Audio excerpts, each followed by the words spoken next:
I'm going to go ahead and get us started. Oh, here comes Julie. Hello, everyone. Welcome to LAI Phoenix chapter meeting for March of 2021. For those of you who don't know, Lambda Alpha was formed in 1930 to help foster the study of land economics. I'm Amy Winsky.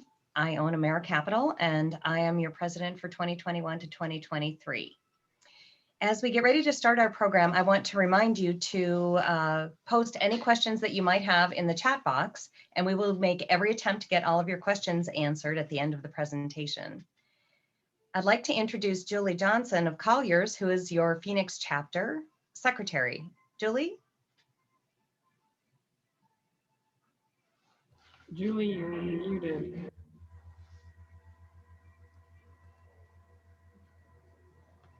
Okay, Julie might be having some, oh, there you go.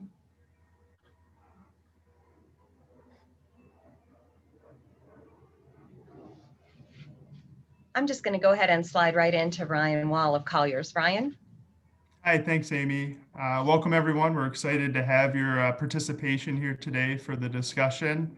It'll be really kind of, we have a little bit of a presentation, but mostly kind of a free-form discussion. So please, as Amy mentioned, keep the questions rolling in here, and we will do our best to kind of work them into the discussion as we go about today.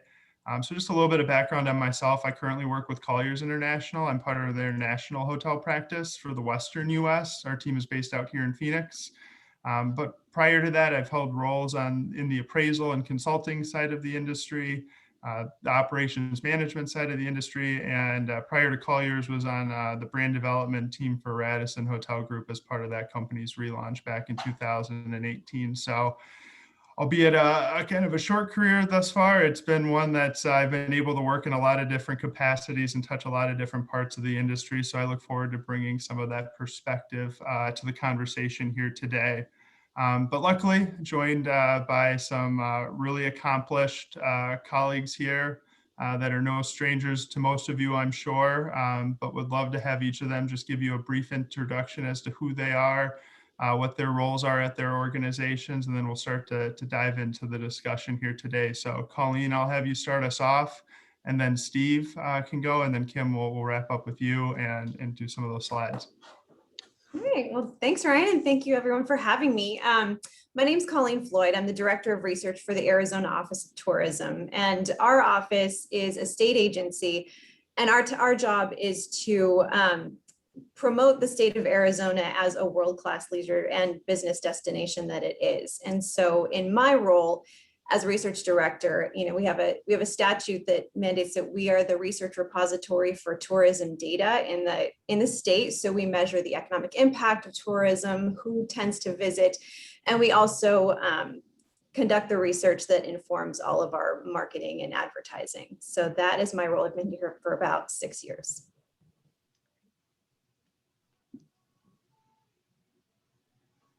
Great, thanks, Colleen. Steve, if you wanted to go.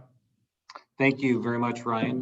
My name is Steve Chukri. I'm the president and CEO of the Arizona Restaurant Association, which is a trade organization that's been around here in Arizona since 1939. And I've been the CEO for 19 years, and it's the best industry known to man, of course, second to hotels, Kim. But it's one of the best industries that I've ever come to know and be a part of. Restaurants amount to about just under a $14 billion economy here in Arizona annually, and we employ nearly 300,000 people. So I'm fortunate to be a part of this today, and thank you for considering us, and looking forward to talking about Arizona's restaurant industry with you all. And hello, I'm Kim Sabo, President and CEO of the Arizona Lodging and Tourism Association, and the AZLTA is the voice of advocacy for Arizona's travel, tourism, sports, and hospitality industry. And we do indeed have a lot of overlap with Mr. Chukri's association. We do have some restaurants that are members as well. But I think it's important to point out that this is a very vast industry comprised of nearly 1,200 Arizona hotels and resorts. We also advocate on behalf of our attractions, arts, culture, Arizona sports teams and venues, our destination marketing organizations, our airlines, airports, and hundreds, I should say thousands of businesses, small businesses that supply goods and services to the industry. So a very, very vast ecosystem that is what I like to call the lifeblood of our state.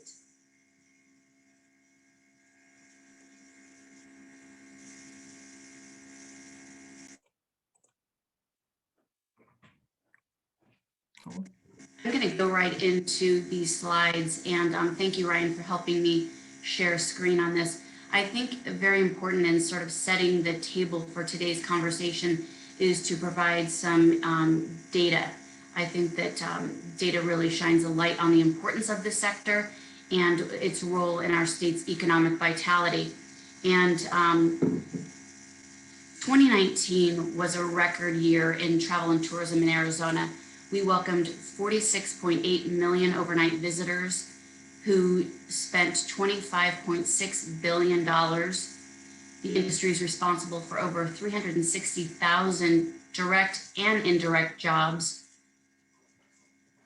with an economic impact of $3.78 billion that is contributed in Arizona tax revenues. So 2019 was an absolute record year for us. And then I'm going to transition into not such a pretty picture, which is the economic impact of COVID-19.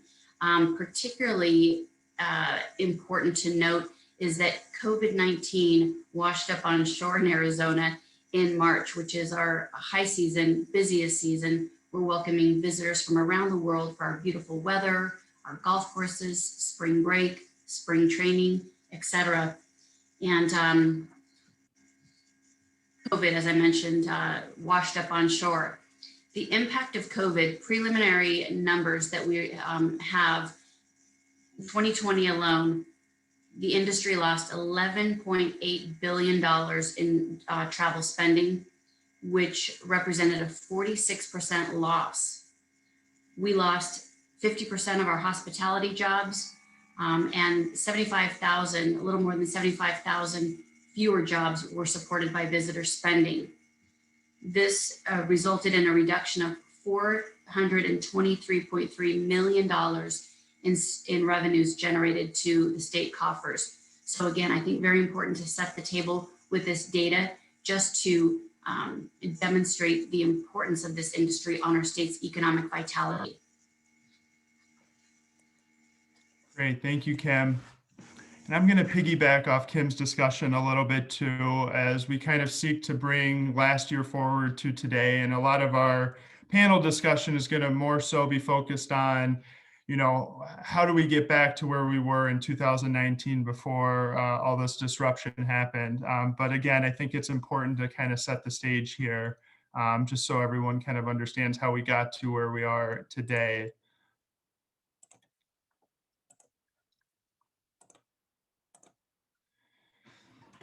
So if I had to encapsulate kind of, I think, a theme that'll permeate through the conversation today, it's down but not out. I think that's true for hotels, restaurants, and everything in between in the hospitality industry. It's been the worst year on record across the board. You know, knock on wood, hopefully we'll never experience it again. But, you know, we're all tasked with kind of some fuzzy visibility in front of us and how do we pull ourselves out of this. And I think that's where the discussion is going to kind of lead to today, and where we're going to start to see some trends that are coming out and where that's going to kind of lead us going forward. As Kim mentioned, you know, coming into 2019, Phoenix was actually the hottest top 25 market in the United States in terms of overall occupancy and revenue per available room growth. It was record level performance, and it had a robust new supply pipeline to go with it. We can kind of look back, I guess, on 2020 with a little bit of cold comfort. Phoenix's hotel revenue actually, and it's funny to say, that only declined 44%, which was actually the third lowest decline of the top 25 markets. So it kind of feels like winning the worst lottery ever, but at least there are some silver linings there for us to be able to start to build back up from.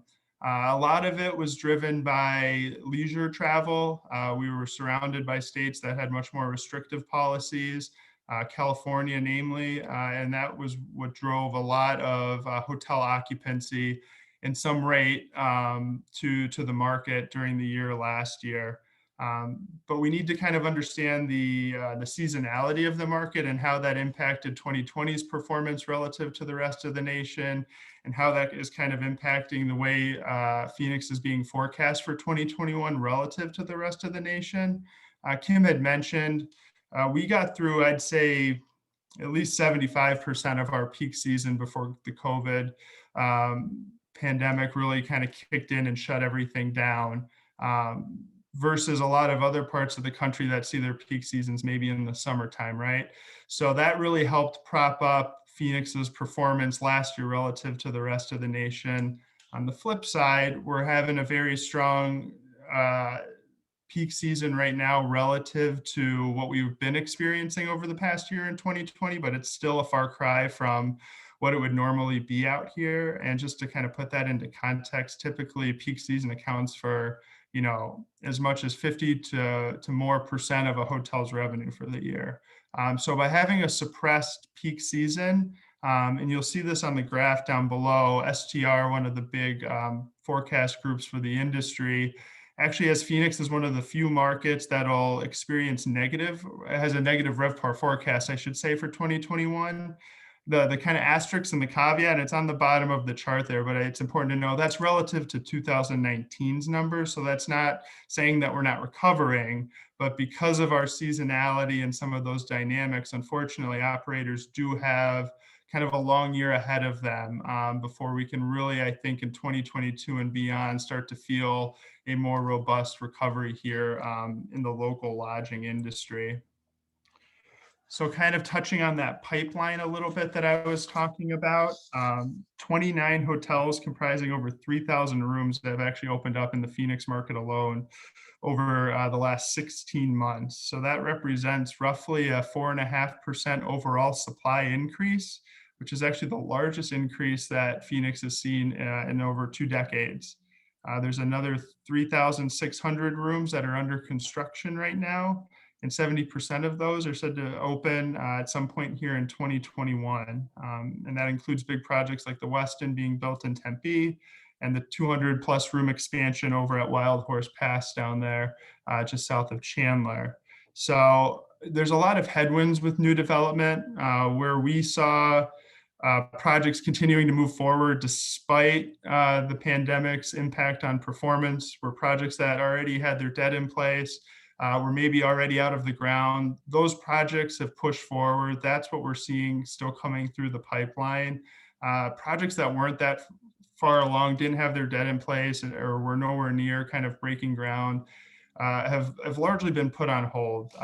Debt and equity is still very hard to source right now for new construction for a hotel. You have skyrocketing material costs, and there is still a low visibility on exactly how the performance recovery is going to look for the industry. So you kind of mix those all up in a bag, and there's not a lot of movement on the new supply pipeline. So once we work through kind of everything that's already in the works for this year and is set to open, I do expect that that's going to be a pretty muted pipeline for the next few years following that, as the local hotel industry looks to absorb that new supply and kind of restabilize and start to ramp up and recover from what will have been a couple difficult, back-to-back years in 2020 and 2021. As far as transaction volume, it was down nearly 60% across Arizona. That largely mimics the national trend. I think in Phoenix, it was maybe closer to 50%, but nonetheless, a dramatic shift in the number of hotels that were transacted in the past year. And in many ways, the investment playbook has kind of been flipped on its head, so to speak, in terms of what it used to look like and what it looks like today. And I think some key examples of that are all of a sudden drive-to tertiary markets with strong leisure demand have been attracting more institutional interest versus central business districts that have obviously been disproportionately affected due to COVID-19 and its impacts on travel. We're seeing residential investors repurposing hospitality assets at an accelerated pace. It's by no means kind of something new to the industry, but at the pace that it's happening right now, it has been kind of unprecedented in recent years. And then economy and mid-scale hotels have really been the breadwinner segments. They're typically located off of highways, and these segments have been more resilient, and they've been more prone to a quicker recovery than upscale segments. And it's been kind of coined the bottom-up recovery. And I think that's evidenced most clearly by Blackstone and Starwood Capital's $6 billion acquisition this week of Extended Stay America, which is a large economy extended stay brand. That segment's been doing well. It's attracting big interest. And I think that sale kind of mirrors a lot of that sentiment that's being shared with regards to it. From a financing perspective, as I mentioned earlier, for new construction, it's very difficult to find financing. I'd say on the transaction side, it's starting to open up a little bit, but it's nowhere near where it needs to be to really facilitate a healthy transaction environment. The SBA, either the 7A or 504 programs, are still fairly active. So deals that fall into those buckets can typically still find financing. But once you expand outside of those buckets, it is very difficult right now, with certain exceptions kind of in there. And it's forcing a lot of groups to have to get kind of creative on how they put these deals together as they're out there trying to source them. So the other thing I wanted to touch on too, as it relates to transactions, is we have not seen this wave of distressed sales that everyone was kind of expecting. There certainly have been some distressed sales, but it's been nowhere near the volume. I was on the phone last week with a special servicer. They've got $9 billion in special servicing right now for hospitality assets alone. And their instructions this is on the CMBS side of the lending sphere. And they were saying basically their instructions from the bondholders are not to sell right now because they don't think they can get the return. So there is a pretty big stalemate, with the exception of the aforementioned areas where we're seeing activity. There's quite a bit of stalemate still, and I don't think we're going to kind of move through that until later this year is when I think that'll start to get some more meaningful movement to that. And that's going to coincide with more visibility on what a recovery is going to look like for the industry. Oh, I just shot through let me see if I can go back. There we go. So our team over at Colliers, we've been really at the forefront of some of those investor trends that I was talking about, where there's been the most activity. And I just want to kind of run you through two local examples that we helped transact. They both closed this past December. One is the Poco Diablo Resort up in Sedona, Arizona. It was, so Sedona, after March and April, Sedona really started to see an uptick in performance even when compared to 2019 in a lot of instances. It's a drive-to leisure market near high population centers of either Phoenix and Southern California. It's mostly outdoor oriented activity. It was a listing that really got a lot of institutional interest. There's probably 60 to 80 groups that looked at this at any one point, and quite a bit of competition before it ultimately transacted. And again, I think it points to those trends where you have a lot of big institutional groups that are heavily tilted towards urban markets that are looking for ways to diversify their portfolios. And markets like Sedona are very attractive to them because of the dual seasonality and the revenue potentials that are up there. So Poco Diablo is a great local example of kind of those investor trends in action out here in Arizona. Another one was a hotel that we sold down in Guadalupe, just off the baseline I-10 exit. The former Inn Suites Tempe Phoenix was sold to a residential investor. The residential investor is going to repurpose the hotel into workforce housing. And this is, again, an area that we've been active in and that we're seeing a lot of activity in. It's a corridor and a property that's kind of past its useful life as a hotel. It was a more attractive exit to sell as multifamily for the owner, or the seller, I should say, than to sell it as an existing hotel. But it also presented an opportunity not only for the investor, but for the town to be able to take kind of a struggling transient-oriented business and turn it into a more accretive community asset. And that's where a lot of these kind of workforce housing, hotel to apartment conversion deals are getting done.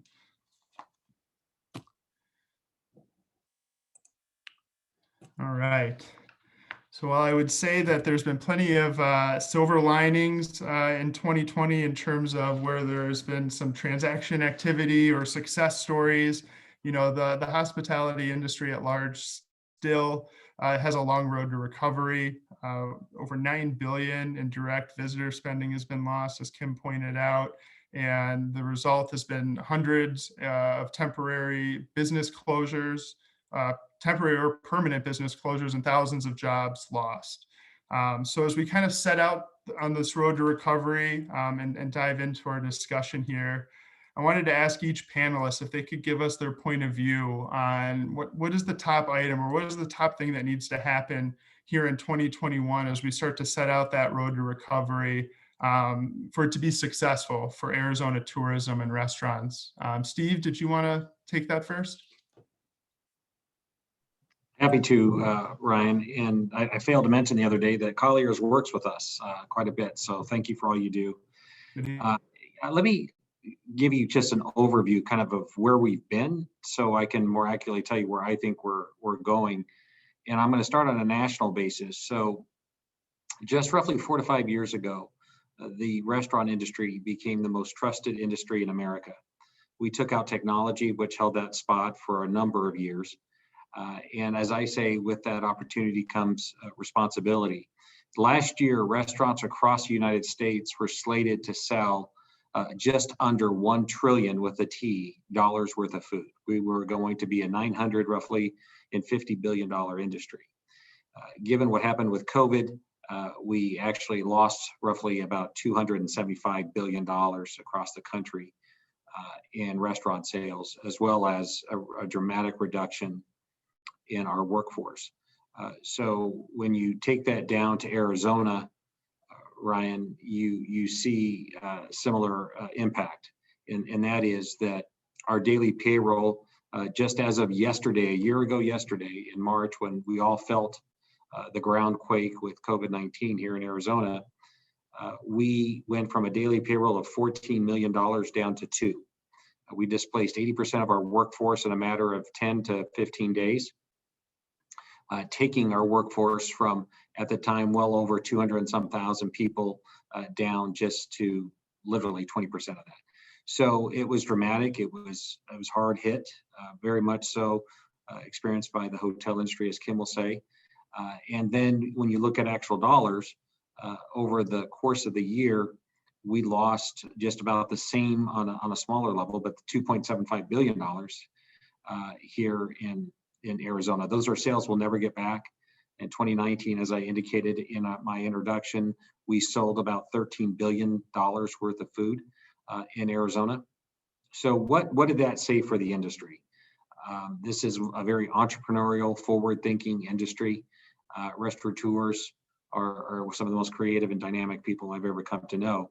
So what we did is we worked with that. We tried to channel what we could that was successful with our Arizona Restaurant Weeks, which I'm sure all of you are familiar with, that we do twice a year. And we created to-go weeks. To-go menu items roughly accounted pre-COVID for about 6% of your sales in a restaurant. Today, they're 20%. So you saw that be a huge bridge from where restaurants were really suffering from lack of dining room traffic to actually putting that through the side door with people still wanting to order food and just have it at home, which is wonderful. And that's really saved our industry. And so we were able to upload over a course of maybe 2 weeks, 700 menus representing thousands of restaurants across the state that people could go to, that the media really championed and trumpeting out to the consuming public to go and do. Then we saw technology really start to take hold, whereas many of you will see when you go into a restaurant, they'll have a QR code on the table instead of menus. And so we started to try to figure out, in concert with Governor Ducey's office, what would the future look like. So now we're at late March of last year, early May, trying to see what would a reopening look like. And what people don't understand is that when you shut down a restaurant, it's very hard to do. You don't just flip a switch. You've got machinery, you've got other things that are used to operating 24/7 that you have to shut down properly. So what would a reopening look like? How many people would we bring back to employ? How many people would still be there to employ? Because a lot of people vacated the state.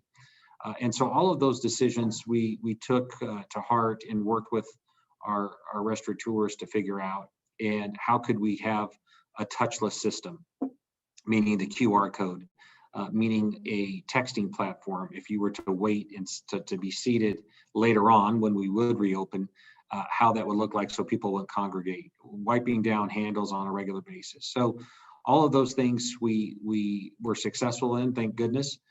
We met with the CDC as an industry to see what we could do to make sure that we were being responsible. I think that we were unfairly targeted as an industry, as a super spreader without absolutely no evidence. So we were combating all of those things at the same time. So as we go to recovery, I think those lost in sales will never get back. However, I'm comforted in knowing that we were able to make up for a lot of that with our to-go menus. And now more recently, as of late last year, when we were able to expand our patios to not have any type of obstruction or extension of premise that allowed us to seat people outside without any over-regulation by a municipality or the state. That has helped us in a huge way. Some restaurants alone are up 30%, not necessarily over 2019, but their sales as a whole are up just from outside seating. And as Kim mentioned earlier, this is our peak season. I mean, this is the time we shine. And this is where we take all of our money and we kind of stuff it under our mattresses to get us through the hard parts of summer. So it's a critical time for the industry. And I think as we move forward, people are going to expect to see some pretty cool things coming as we heal as an industry. You're going to see, we're looking at how can food be delivered through drones. We're looking at all types of really amazing technologies that will become center plate, as we say in the restaurant industry. So hopefully that helps. I'm happy to take questions and happy to expand more, but I certainly want to leave time for others. No, I think that's great, Steve. And, if I was to encapsulate that in a couple words, it sounds like marketing efforts done by your organization to really help promote the restaurants, but also ingenuity as it comes to technology and just kind of general business savviness has really been kind of leading the pathway out of this as best as possible. Kim, I guess in the hotel industry, are there parallel examples where hoteliers are kind of implementing their own ingenuity or the marketing efforts from your organization have been really helpful in kind of leading their pathway to recovery? Absolutely. Thank you, Ryan. And I want to compliment Steve. He did such a great job of laying out what the industry is doing. And when I say industry, there is so much synergy and overlap between travel, tourism, hospitality, and the restaurants. As everyone knows, so many of our hotels have restaurants, so there's great synergy and overlap. And I thank Steve and his team for working in lockstep with our industry to really lead with solutions. We have been on the front lines of the impacts of this from day one. This industry was hit first, it was hit worse, and it will be one of the last to recover indeed. But having said that, I'm incredibly proud of our leadership leading with solutions, talking about innovation and coming up with solutions and marketing. Ryan, as you mentioned, one of the most important things in our recovery is going to be reestablishing consumer confidence and ensuring that those visitors that all the competing destinations are vying for feel comfortable traveling once again, feel comfortable staying in our hotels, feel comfortable, safe and secure in our restaurants. So we early on, right out of the gates, partnered with our national association, all the national hotel brands and the CDC to come up with a program in Arizona called AZ Safe and Clean. It's modeled after the American Hotel and Lodging Association's Safe Stay initiative. And it was really an effort to demonstrate to the world that what is already gold standard in cleanliness, health, safety protocols has been taken and elevated to an even higher level. So I'm really proud of that effort, AZ Safe and Clean. But Ryan, back to something that you highlighted, marketing. I think that we are going to need to market ourselves out of this. And I'm going to get on a soapbox here, but I think that a holistic education effort needs to take place here to educate our policymakers and really the general public. And I don't mean this in a derogatory way, but this industry is far more complex than I think anyone realizes. It's made up of multiple segments and facets. You've got vast majority are small businesses, and you've got the leisure travel component. You've got the meetings and business travel component, conventions. So it's a broad industry. And I think that my mission moving forward is to better educate our policymakers on the complexities and the intrinsic value of this industry that is a direct contributor of economic vitality. But marketing is going to be key moving into the future. We've got to fortify our Arizona Office of Tourism with resources to market the state, because as the world reopens, we're all going to be vying for those same visitors, those same conventions, those meetings, those events, and we've got to be well positioned to capture the market share. The only way we can do that is, again, to market ourselves. So Arizona Office of Tourism, and then all of the destination marketing organizations throughout the state, we've got to equip them to be able to market their respective destinations. They're all unique, they all have their own assets, and it's critically important that they are able to get their message out to the world. And I'm going to end before I pause, I'm just going to liken it to, for example, an elected official. I don't think an elected official would ever enter into a campaign without spending resources to promote their platform and market themselves. As much as people think that Arizona sells itself because we've got the Grand Canyon, we've got the world-class golf courses, we've got to be out in front marketing. It's critically important to constantly be reminding our visitors, again, what we have to offer. And I'm going to end with the word marketing. Market our way out of this. No, that's great. And I think it touches on a critical point, that there's a lot of other cities that are obviously in the same boat, and there's a smaller pool of demand right now that we're all trying to compete for. So it's how can we put ourselves in the best situations going forward to be most competitive for that demand to help get our industry humming again. Colleen, I know obviously the Arizona Office of Tourism is at the forefront of that. All good marketing has good data and research behind it. And I know just from our conversation the other day, you had mentioned that the safety portion of your website was one of the most trafficked portions of the website. And I think that goes back to Kim's point that, the AZ Safe and Clean was absolutely worth the time and money spent because it's what's top of mind for travelers right now. But as you're sifting through all this data and seeing all these trends or whatever we want to call them, I guess just the knowns at the moment, what's a long-term trend that what are some long-term trends that you're seeing in the data over there in terms of tourism and all of that versus maybe some pandemic anomalies that, this will be here for another couple of years, but we don't expect this to go on. And then how does that kind of relate to the marketing piece that Kim and Steve were talking about? Yeah, well, really briefly to touch back on what Kim said, I mean, she really nailed it with our competitiveness. You've got California, there are no international, there's not a lot of international flight service. So they're going to turn that $100 million plus marketing budget on our domestic visitors. So we're definitely aware of that and want to make sure that our job is to promote Arizona's brand. We have this beautiful state that has so much to offer. We just got to keep reminding people that we're here. As far as long-term trends, I really think, very early on in the pandemic, we kind of knew that our residents were going to be some of our best travelers, and they really showed up.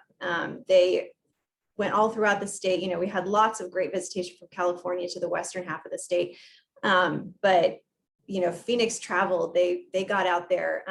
And so now it's really going to be time to support those metro areas and those bigger resorts because I think Kim touched on this before, our business travelers, generally we focus on leisure as an office, but it's been made abundantly clear that, meetings needs help too. I think this is the very first year that our office has run a meetings campaign. And it was very important to do because we need to be creating that demand, generating it for the next few years.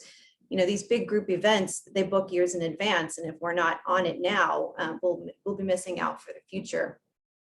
Business travelers, they spend 40% more per person than the typical leisure traveler. So really bolstering that segment is going to be a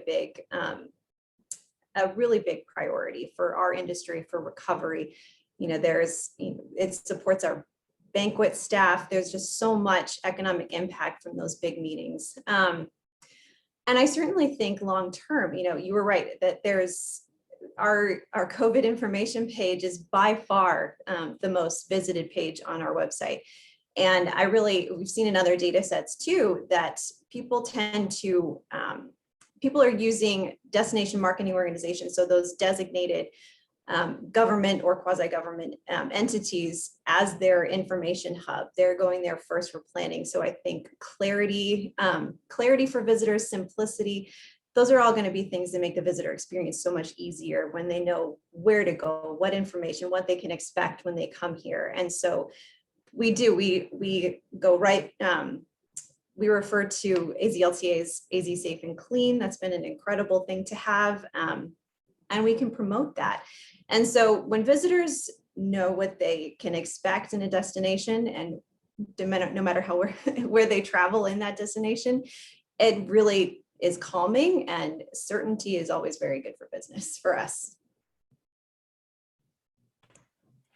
Absolutely. And then we've got our first question in here, and I think it's very topical to what we're talking about. So Bill Hunter wrote, please comment on your expectations for business and conference travel versus personal and tourism. And I can kind of take a first stab at that and then kind of open it up for anyone that wants to offer up any other kind of thoughts on that. Obviously, leisure is going to lead us out of the hole that we're in, and already has been, but the bread and butter, as Colleen mentioned, and Kim alluded to as well, it's business travel, and particularly in Phoenix, it's big group travel. And we're not just talking convention center group, but we're also talking big meeting and group at all the resorts throughout town. So we have kind of this extra little wrinkle that not every other market necessarily has in terms of having to feed the beast that is meeting and group. And there's really a pricing power that comes with that.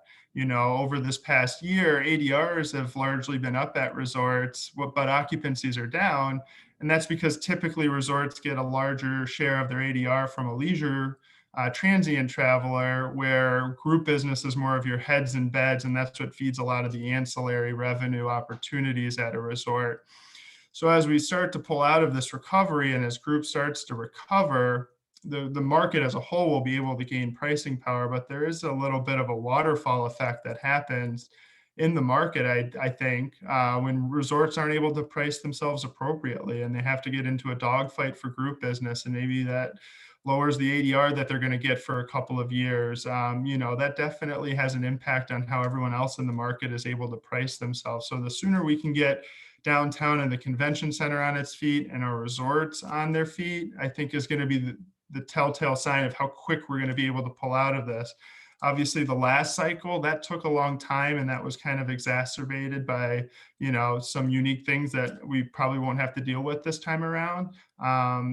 But yeah, that group is really kind of the king when it comes to out here. I don't know if anyone has any other thoughts on that. I think it's going to take at least 2 to 3 years for meaningful group to be back anywhere close to 2019 levels. Kim or Colleen, I don't know if you have any other thoughts there. Sure, I would love to chime in, Ryan, thank you. Something else I think important to point out is that when you get these big groups and meetings, events, travelers, it has what you call the waterfall effect or multiplier effect, where they come in for the big events and then they stay on additional days and visit other parts of the state. So I'm going to take, for example, Cactus League. So according to a recent study, 6 out of 10 Cactus League attendees came from out of state. And then a third of those indicated that they visited other parts of the state. So it's got that ripple effect that I think is very important to point out. Absolutely. And Steve, I want to bring you back into the conversation because I've attended big conferences out here in Phoenix. There's the lodging conference every year. There's always big groups of people going out to eat in different restaurants and all of that. I think that's kind of the symbiotic relationship here between hotels and restaurants, right? The group business doesn't just put heads in beds, but it also puts butts in seats at restaurants around the valley. And I'm kind of curious from your perspective, how long can the restaurant industry, I would say, is somewhat built on that business being a part of the mix. And how long can the industry kind of keep churning, going along without that business as a meaningful part of its mix? And what kind of headwinds does that create? And what are some maybe ways that the industry is able to kind of work around that in the meantime? Well, it's, we have a saying in the restaurant industries that restaurateurs throw nickels around like they're manhole covers.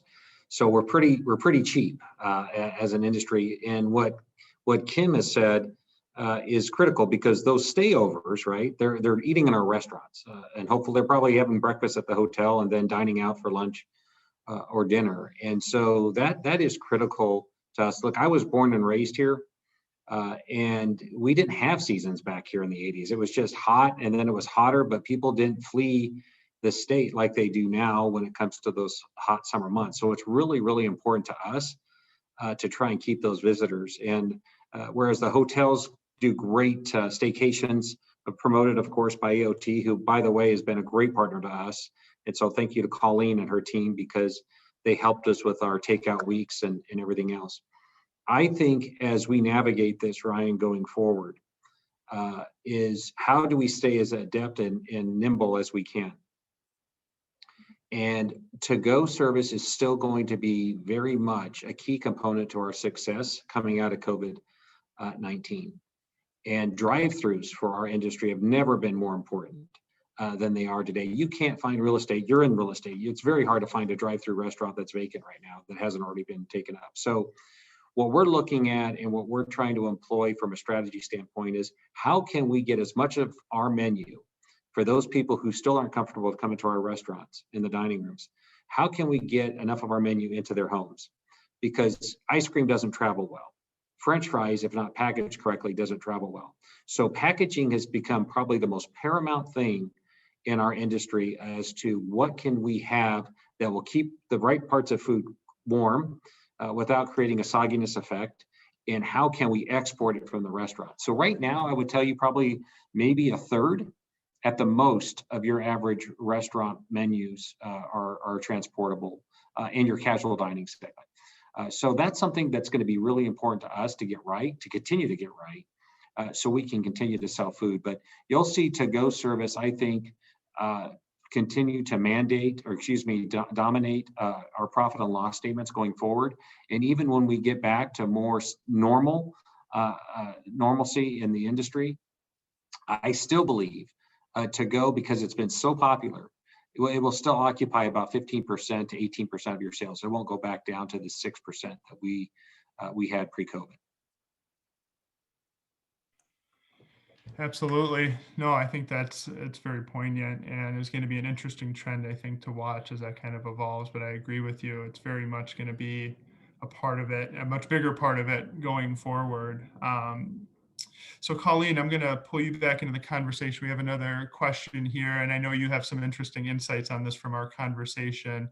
Please comment on the impact of Airbnb STR. So the impact of Airbnbs, just for everyone's reference, STR is actually a company that's now affiliated with CoStar. They're a big data source for the hotel industry. So they will actually, hotels, at least branded hotels and the majority of independent hotels, they'll report to STR, which stands for Smith Travel Research, which is the company. Oh, short-term rental. Thank you. Look at that. That's funny.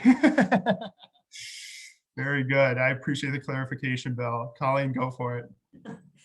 Yeah, so there has definitely been an impact, absolutely. So we're lucky that the Arizona Department of Revenue has started reporting taxable sales to us and split out by traditional hotels versus they refer to them as an online lodging. And the percentage that those properties are making of overall revenue is really increasing. It didn't look like it was going to overwhelm demand for lodging, but it's really creeped up, and it was as much as I think 26% of taxable sales last in January. So that's big. It had usually hovered around 10%, and now it's really increased. So that segment, they're essentially recovered. The number of reservations and short-term rentals are pretty much back to normal, even pre-COVID levels for January and February. So that's absolutely something that's happening. I do think, there's a perception that they're maybe not quite as safe as a hotel. So it's been consistent throughout the pandemic that hotels have been rated as probably more safe than short-term rentals. So I think that's something the industry can really bank on, is that that brand power and those really amazing cleaning protocols, because that's going to be inconsistent across all of the different home sharing platforms and owners. So, but it's absolutely a factor. And I think it's something interesting to point out too. You're starting to see a merger of the hotel and the short-term rental or Airbnb space. I mean, Marriott now has Marriott Villas. I forget exactly how they coined it, but it's Marriott Villas, and it's basically Airbnb, but I can go and I can earn my Marriott points there. And if Marriott's doing it, Hilton and IHG and all the other brands aren't far behind. So we're seeing a real kind of merger of the two, and kind of coming together. Yeah, and there's really, I'm sorry. Yeah, no, go for it. There's really, the growth in that sector has been in the larger properties, the 3-4 bedrooms. So the number of bookings in like studios and 1 bedrooms has remained pretty flat. So it's really those larger properties. And that's interesting to hear too, because obviously most hotels would be kind of either a studio at best, or they would be maybe a 1 bedroom if it's a suite. And where most hotels aren't, their physical plant isn't set up is for that 3, 4, or 5 bedrooms. So that is a kind of an interesting statistic to hear. Ryan, if I could jump in on this, Yeah. just to contribute with my advocacy hat on, I do think it's critically important to point out that while competition is indeed the hallmark of this industry, we always encourage that. I think it's critically important to point out that it hasn't been a level and legal playing field. So from a commercial hotelier perspective, creating that level and legal playing field has been very, very important to the hotel industry. Absolutely. And I'm glad you said that. I think that's an important thing to be brought up as part of this overall discussion. If I could just add one more point, hotels employ more people. There's going to be more impact and more benefit if we bolster hotels. Absolutely. Kind of pivoting the conversation here a little bit, but wanting to kind of get everyone's thoughts, and maybe Steve and Kim more specifically. Obviously, we've got industry full of entrepreneurs, right? It might say Marriott on the building, but behind that Marriott hotel is a family business in most cases that's been built up over decades, and they are struggling, and no different on the restaurant industry. Both the federal and state governments have been fairly proactive in trying to provide stimulus throughout the course of the year to differing degrees of effects maybe. I wanted to kind of get your thoughts on what's been most effective for folks. What are some of the success stories that have come out of that? And where do we maybe still have some work to do, or where is the work needed to be done as it relates to helping to get our business owners kind of on even footing again going forward? Well, for our industry, obviously, I say that COVID-19 treats its friends and enemies the same, right? It eviscerates both. And there was no playbook. And I think it's fascinating how people are criticizing governors and other elected leaders across the country for not handling this better. Look, I mean, there's no playbook. I mean, there's simply no one knew how this would play out or what you would do. when you have a natural disaster or something else, there's a start and an end date. You pretty much know how you begin to rebuild or heal. With this, you didn't. You just knew it's going to take time to have a vaccine. So, we worked with our elected leaders, whether it was at the state level or at the federal level, to say, here's what we need. When those doors close and you have no money coming in, yet you have a lot of responsibility financially speaking going out, you need to act quickly. And I think that in some ways the federal government was criticized unfairly because we didn't know what we didn't know.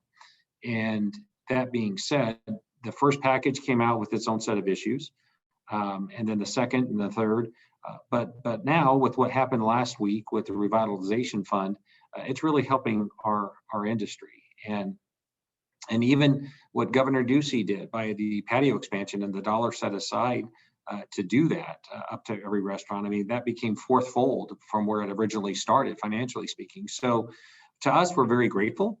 And it's worked out very, very well. It had some unintended consequences, Ryan, with,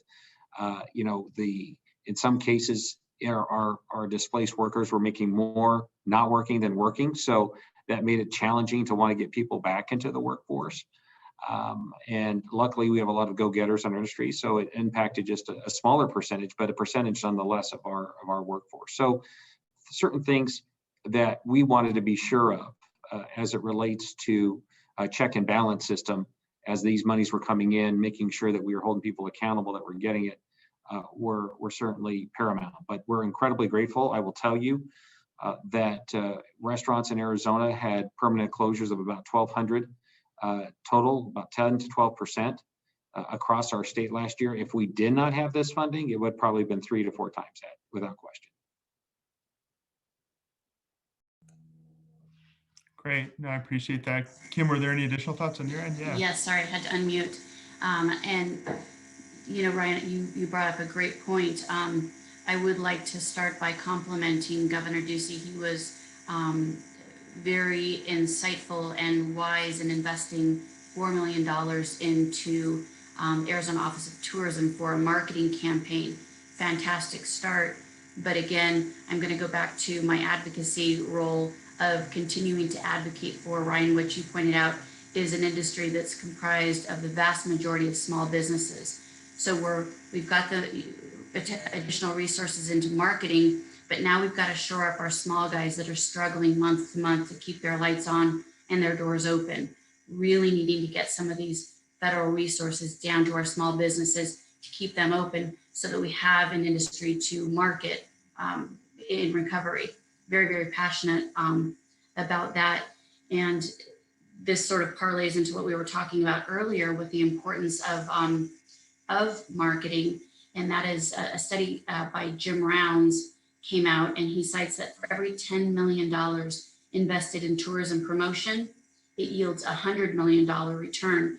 So if you're a business person and you're looking at where to invest dollars, especially state dollars, I think that's a pretty good investment, wise investment, investing in promoting your destination. 100%. Colleen, yeah, did you have something? Yeah, just to add to what Kim said, I think one of our most iconic assets is the Grand Canyon, and it is, you would think it markets itself, but without international travel and without promotion, lots of parks in the national park system have seen increased visitation throughout the pandemic, but that has not been the case at the Grand Canyon. We've had some of the lowest visitor numbers up there than we've ever had. I think we dropped from number 2 to number 6. So it's just that reminder that people need to constantly be reminded that we're here. If I could just add on to that, that's an interesting point that Colleen brought up. Just this week, I did hear an elected say in referencing the Grand Canyon, and I mean, it's one of the world's wonders, and it's right here in our backyard. And it was, well, we've got the Grand Canyon, and that's always going to be there. It's not going away. But Colleen, you make a great point. We've got to market it. Believe it or not, tourism doesn't just happen. We've got to market the destination. Got to invest in that. Yeah, it works both ways, right? And there's a lot of markets up in that Grand Canyon area that, you know, they're kind of, that's their one demand source, right? So when visitation is down, it's very hard to kind of make it all meet. And I think that's why it's important for the marketing piece. I think that's a good way to kind of bring it home here as we're getting to the end of the presentation here. Bring it back to marketing, right? You know, we got to keep promoting ourselves and keep supporting the industry as we continue to kind of chart our path forward and dig ourselves out of this hole that we didn't create, but you know, it is what it is, and we got to figure it out. So I'm confident that we have the right people in place in our state to do that.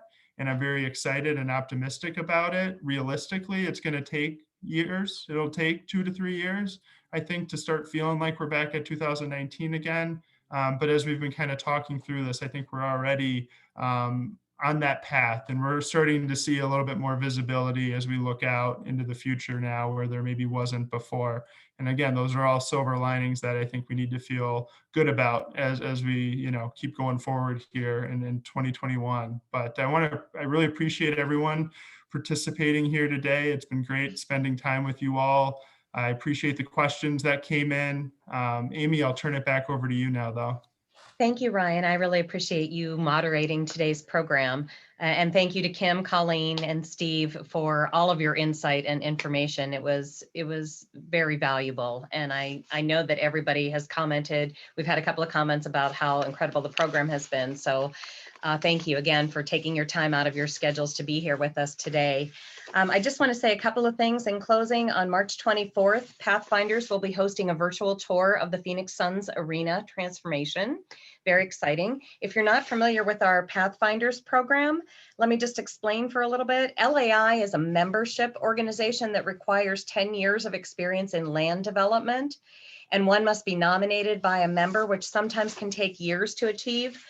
And our Pathfinders Club is an exclusive club for individuals who have not yet met the membership criteria, but are on the path to full membership. So please reach out if you'd like additional information on LAI or Pathfinders. Mark your calendars for April 15th. That'll be our next LAI Phoenix chapter meeting, and we will be having an update on capital markets. Other than that, thank you so much for a great program today, and I appreciate everybody who attended. Have a great day. Thank you. Thank you. Thank you.